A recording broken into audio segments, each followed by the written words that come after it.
सर्वमंगलमांगल्ये शिवे सर्वार्थसाधिके शरण्ये त्र्यंबके गौरी नारायणी नमोस्तुते। अवधूत चिंतन श्री गुरुदेव दत्त श्री सद्गुरु स्वामी समर्थ। सर्व स्वामी भक्तांचे स्वामी परिवारात खूप खूप मनापासून स्वागत आहे। सर्व भक्तांच्या मनातील चांगल्या इच्छा स्वामी आईने लवकर पूर्ण कराव्या हीच माऊलींकडे प्रार्थना करते आणि आजच्या व्हिडिओला सुरुवात करते। तर सर्वात पवित्र असा मराठी महिना लागलेला आहे चैत्र। बघा, चैत्र महिन्यामध्ये तुम्ही जे कुठले पूजा पाठ कराल त्याचं तुम्हाला 100% फळ मिळत असतं। एवढा हा पवित्र असा चैत्र मास सुरू झालेला आहे आणि आपल्याला या महिन्यामध्ये जास्तीत जास्त सेवा करायच्या आहेत। आता चैत्र महिना सुरू होऊन 8 दिवस झालेले आहेत आणि खूप सगळ्या ताईंच्या याच कमेंट्स आहेत की आम्हाला 15-20 वर्ष झालेले आहेत, मूलबाळ नाही आहे आणि काही ताईंना 1-2 वेळा गर्भधारणा झाली, पण गर्भपात झाल्यानंतर पुन्हा त्या प्रेग्नेंट राहिलेल्या नाहीत। काही ताईंना 1-2-3 मुली आहेत, त्या घरामध्ये आता मुलगा पाहिजे आणि ज्या ताईंना पहिला मुलगा आहे त्यांना मुलगी पाहिजे, त्यांच्यासाठी सुद्धा ही सेवा आहे। म्हणजे काय, तुम्हाला संतान प्राप्ती आणि पुत्रप्राप्तीसाठी ही सर्वात प्रभावी अशी तुम्हाला कुलदेवीची सेवा करायची आहे।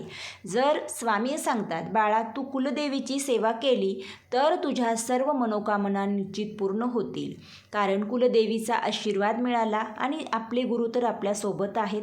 त्या घरामध्ये नक्कीच मुलगा होतो, मुलगी, आणि त्या घरामध्ये संतान प्राप्ती ही 100% होते। तर सर्व ताईंनी आजचा व्हिडिओ शेवटपर्यंत पहा, सर्व सेवा व्यवस्थित समजून घ्या आणि सेवा अवश्य करा, कारण सेवा जर केल्या तर तुम्हाला 1 महिन्यात याच महिन्यामध्ये गर्भधारणा होईल आणि तुम्हाला जे पाहिजे मुलगा मुलगी ते बाळ नक्की तुम्हाला होईल, तेही सुखरूप। कारण या महिन्यामध्ये जर सेवा केली ना तर त्या सेवेचं तुम्हाला 100% फळ मिळत असतं। तर सर्वांनी कमेंट्समध्ये श्री कुलदेवताय नमः किंवा मग स्वतःच्या कुलदेवीचं नाव आणि ठिकाण लिहा। म्हणजे जसं की माझी तुळजापूरची आई आहे, तुळजापूर हे ठिकाण आहे त्या पद्धतीने। आणि माहीत नसेल तर तशा कमेंट्स करा। या चैत्र महिन्यात स्वतःची कुलदेवीसुद्धा जाणून घ्या, आपण पुढे व्हिडिओमध्ये शेअर करू कुलदेवी कशी ओळखावी, तर नक्की तुम्हाला मी मदत करेल। तर सर्वात आधी तुम्हाला काय करायचं आहे, म्हणजेच आता ही सेवा दुर्गा सप्तशती आपल्याला पाठ करायचे आहेत। आता कसे करायचे एक सांगते। ज्या प्रेग्नेंट महिला आहेत त्या प्रेग्नेंट महिलांनी हे दुर्गा सप्तशतीचे पाठ जर तुम्हाला शक्य असेल तर करा, नाहीतर फक्त तुम्हाला काय करायचं हे शेवटी सांगेल। तुम्ही सध्या स्वतःची काळजी घ्या, कारण खूप जणींचे गर्भपात होत आहेत। एकतर उन्हाळा आहे, खूप उष्णता आहे आणि स्वतःची काळजी न घेतल्यामुळे, जास्त पाणी न पिल्यामुळे सुद्धा गर्भपात होतो आणि मग आपण बोलतो की चला स्वामींची सेवा केली, असं का झालं। तर माझं स्वतःचं मत आहे, तुम्हाला जर गर्भधारणा झालेली आहे तर अगदी स्वतःचं बाळ सुदृढ असं जन्माला यावं आणि अजिबात कुठलंही संकट येऊ नये, म्हणून मी नक्की तुमच्यासाठी जास्तीत जास्त प्रयत्न करेल आणि जे जे सांगता येईल ते नक्की सांगेल। कदाचित काहींना खूप कंटाळवाणं वाटेल, व्हिडिओ खूप मोठा झाला वाटेल, पण माझ्यासाठी जे महत्त्वाचं आहे, जे स्वामी मला आज्ञा करतात ते इथे मी नक्की शेअर करत असते। मग थोडीशी माहिती मोठी झाली तरी काहीच हरकत नाही। तर सर्वात आधी दुर्गा सप्तशती ग्रंथ नसेल तर माझ्या ताईंनो तो तुम्ही घ्या, तुमच्या घरामध्ये आला, तुमच्याकडून एकदा जरी सेवा झाली ना तरी कुलदेवीचा आशीर्वाद कायम तुमच्यावरती राहील, म्हणून तुम्हाला हा ग्रंथ उपलब्ध करायचा आहे। जवळपासच्या स्वामींच्या केंद्रात जा, मठात जा, तिथे तुम्हाला मिळेल। जिथे पुस्तके मिळतात त्या ठिकाणी सुद्धा तुम्हाला देवाचं साहित्य मिळतं, अशा दुकानामध्ये सुद्धा हा ग्रंथ मिळून जाईल। दुर्गा सप्तशती ग्रंथ घरामध्ये असेल तर तुमच्या घरावर कोणाची वाईट नजर पडणार नाही। साक्षात तो ग्रंथ तुमच्या घरामध्ये कुठलीच निगेटिव्ह पॉवर्स येऊ देणार नाहीत, एवढी ताकद आहे आणि माझा स्वतःचा अनुभव आहे। माझ्याकडे सुद्धा हा ग्रंथ या 3 वर्षामध्येच आलेला आहे। याआधी माझ्याकडे स्वामींचं स्वामी चरित्र सारामृत इतर ग्रंथ होते, पण दुर्गा सप्तशती ग्रंथ नव्हता।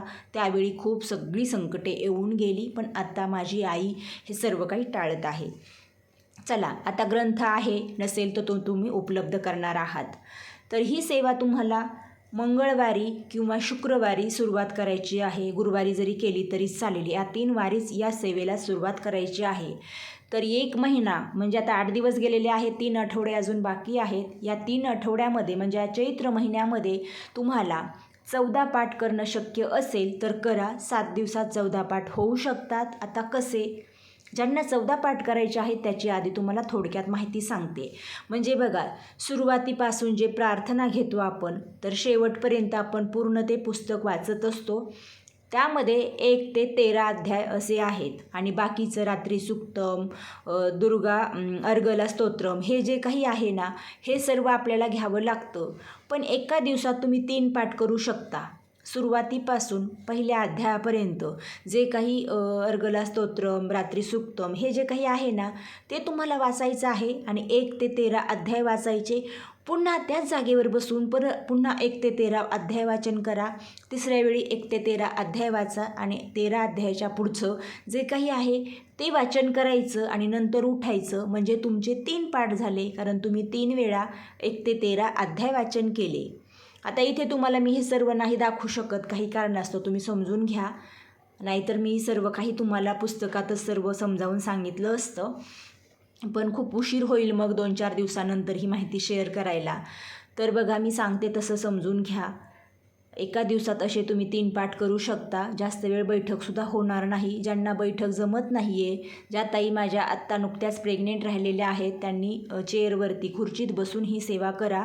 पण खुर्चीवरतीसुद्धा स्वतःचं एक आसन घ्या, म्हणजे तुम्हाला ह्या सेवेचा सर्व लाभ होतो. आणि स्वतःचंच 14 दिवस एक आसन वापरायचं आहे. 14 पाठ करा. ज्यांना शक्य नाही त्यांनी 7 पाठ केले तरी चालतं. यापेक्षा कमी पाठ करू नका. 7 दिवस तुम्ही पूर्ण पुस्तक एका बैठकीत 1 वेळा वाचन केलं म्हणजे 1 पारायण झालं. अशी तुम्हाला 7 पारायण करायचे आहेत किंवा तुम्हाला 14 पारायण करायचे आहेत, म्हणजे याला पाठ बोलतात. तर बघा, जे शक्य आहे ते तुम्ही नक्की करा. आता हे सर्व झाल्यानंतर तुम्हाला शेवटच्या दिवशी समाप्ती करायची आहे. म्हणजे 7 किंवा 14 पाठ करत आहात, शेवटच्या दिवशी तुम्हाला समाप्ती करायची आहे. या दिवशी तुम्ही हवन करा. हवन करून तुम्ही समाप्ती करा. म्हणजे जे काही उवाच येतात त्या प्रत्येक उवाचला तुम्हाला स्वाहा असं करून थोडंसं हरिद्रव्य घेऊन तुम्हाला एक अग्नी प्रज्वलित करायचा आहे, थोड्याशा गोवऱ्या वगैरे घेऊन, आणि त्यामध्ये हे स्वाहा करून तुम्हाला धान्य म्हणजेच हरिद्रव्य बोलतो तर हे टाकायचं आहे. याची डिटेल्स माहितीसुद्धा मी दसऱ्याच्या व्हिडिओमध्ये शेअर केलेली आहे. जर तुम्हाला नाही समजलं तर तो व्हिडिओ देईल डिस्क्रिप्शनमध्ये, तो पहा. किंवा जर 1-2-4 दिवसानंतर ज्या ताई सेवा करणार असतील तर तसं कमेंट्समध्ये सांगा. तुम्हाला एक गुरुवारच्या नंतर म्हणजे शुक्रवारपर्यंत, गुरुवारी किंवा शुक्रवारी डिटेल्स माहिती सह तुम्हाला पुन्हा व्हिडिओ मी शेअर करेल. म्हणजे तुम्ही हवनात्मक दुर्गा सप्तशती कशी करा याबद्दल मी माहिती देईल. तर आता तुम्हाला हे समजलं. तुम्हाला समाप्तीच्या दिवशी थोडीशी खीर करायची आहे. तर ही तिळयुक्त खीर असते बघा, त्यामध्ये दिलेलं सुद्धा आहे. तिळयुक्त खीर म्हणजे हवनाला नैवेद्य म्हणून असते. तर म्हणजे काय, थोडेसे 2 बदाम, 2 काजू, तुम्हाला हे काही जे ड्रायफ्रूट्स असतात हे घ्यायचे आहेत. थोडीशी खारीक, खोबरं, आणि हे बारीक आपण मिक्सरला वाटून यामध्ये दूध, तूप घालून खीर बनवायची आहे. अशा खिरीचा नैवेद्यच तुम्हाला या हवनाला लागतो. ज्यांना हवन करायचं नाही आहे त्यांनी शेवटच्या पाठाला अशीच खीर बनवा आणि देवीला याच खिरीचा नैवेद्य दाखवा. देवीला ही खीर अत्यंत आवडते त्यामुळे. आणि शेवटच्या दिवशी म्हणा किंवा मग मध्येच तुम्ही एखाद्या वारी, कुठल्याही शुक्रवारी, मंगळवारी, चैत्र महिन्यामध्ये देवीची ओटी भरा. आता ज्या माझ्या ताई सासूरवाशीण आहे त्यांना साडी घेणं शक्य नाही आहे, तर अगदी तुम्ही फक्त खण घेतला म्हणजेच ब्लाऊज पीस हिरवा घेतला आणि थोडंसं जे काही सौभाग्याचं आपलं लेणं असतं हे साहित्य घेऊन जरी ओटी भरली तरी चालेल. साडीच लागते देवीला असं देवीचं काहीच नाही. ज्या माझ्या ताईंना शक्य आहे ना साडी घेणं, त्यांनी आवर्जून मस्त सुंदर हिरवी काठपदर साडी घ्या, रेशीम साडी घ्या. म्हणजे साधी तुम्ही सिंथेटिक साडी घेऊ शकत नाहीत. तर एखादी काठपदर म्हणजे जी रेशीम साडी असते अशी एखादी तुम्ही साडी तुमची यथाशक्ती जे तुम्हाला परवडेल, हलकी भारी कशीही घेऊ शकता. आणि हिरवीच साडी घ्या, त्यावरती एक खण घ्या, एक नारळ घ्या. अशा पद्धतीने देवीची जे काही आपला अलंकार असतो सुवासिनींचा हे सर्व देऊन तुम्हाला ओटी भरायची आहे. ओटी कशी भरावी जर तुम्हाला सविस्तर माहिती पाहिजे असेल तर तसे सांगा. आपण सेपरेट देवीची ओटी कशी भरावी, साहित्य कोणते घ्यावे याच्यावरती नक्की व्हिडिओ शेअर करू. तर आवर्जून तुम्ही ओटी भरा आणि ओटी भरल्यामुळे देवीसुद्धा तुमची ओटी या 1 महिन्यात किंवा पुढच्या महिन्यात भरेल. ज्यांना संतानप्राप्ती, पुत्रप्राप्तीसाठी अडचण येत आहे त्या माझ्या ताईंनी नक्कीच ओटी भरा. त्याचबरोबर चैत्र महिन्यामध्ये मंगळवारी, शुक्रवारी तुम्ही दररोज 11 माळ श्री कुलदेवताय नमः किंवा मग ओम ऐं ह्रीं क्लीं चामुंडाय विच्चे या मंत्रांचा जप करा. दररोज तुम्ही एक माळ देवीच्या मंत्राचा जप करा. श्री कुलदेवताय नमः. कुलदेवीची जर या 1 महिन्यात सेवा केली तर माझ्या कुठल्याच ताईला संतानप्राप्ती पुत्रप्राप्तीची अडचण येणार नाही. बघा तुमची लवकर देवी ओटी भरेल आणि जे तुम्हाला पाहिजे ते नक्कीच मिळेल. तर सर्व माहिती तुम्हाला नक्की समजली असेल. तुम्हाला चैत्र महिन्यात 14 पाठ दुर्गा सप्तशतीचे करायचे आहेत. शक्य नसेल तर तुम्ही 7 पाठ करा. ज्या ताई प्रेग्नेंट आहेत त्यांच्यासाठी सर्वात सोपी सेवा. दुर्गा सप्तशतीमध्ये 1 ते 13 अध्याय आहेत. तर तुम्हाला क्रमशः दररोज 1 अध्याय वाचन करायचा आहे. आणि ही सेवा ज्या ताईंना पुत्रप्राप्ती संतानप्राप्तीसाठी करायची आहे त्यांनी नित्यसेवेमध्ये दररोज 1 अध्याय वाचन करायचं आहे. 13 अध्यायपर्यंत झाले की त्यापुढे लगेच 1 पासून सुरू करायचं आहे. मासिक धर्म आल्यास तुम्हाला 5 दिवस सेवा बंद करायची आहे. आणि स्वामींची जी नित्यसेवा करतो त्यासोबतच 1 अध्याय दररोज वाचन करायचं आहे. गरोदर महिलांनी लगेच उद्यापासून 1 अध्याय वाचायला सुरुवात करा. 1 अध्याय तुम्ही फक्त 5 मिनिटात वाचू शकता. आणि सर्वात प्रभावी ही कुलदेवीची सेवा केली तर तुम्हाला नक्कीच संतान प्राप्ती होईल आणि मुलगा मुलगी जे पाहिजे ते तुम्हाला नक्कीच मिळेल. आणि हे तुम्हाला मुलाबाळाचं जे सुख आहे ना ते नक्कीच कुलदेवी प्राप्त करून देईल. एवढी ताकद असते आपल्या कुलदेवीच्या सेवेमध्ये. तर भक्त हो, सर्वांनी मनापासून या कुलदेवीच्या सेवा करा. त्यासोबतच स्वामींची नित्यसेवा करायची आहे. स्वामी महाराजांचा जास्तीत जास्त जप करा. आजची माहिती आवडली असेल तर व्हिडिओला लाईक करा. हा व्हिडिओ जास्तीत जास्त पुढे शेअर करा. आणि जे नवीन आहेत त्यांनी चॅनलला सबस्क्राईब करून शेजारील बेल आयकॉन प्रेस करा. म्हणजेच तुम्हाला या चॅनलवरील नवनवीन स्वामींचे संदेश ऐकायला आणि पाहायला मिळतील. अखंड स्वामी आईची कृपादृष्टी अगदी सर्वांवर राहील. आजची सेवा स्वामी आईचरणी अर्पण करूया.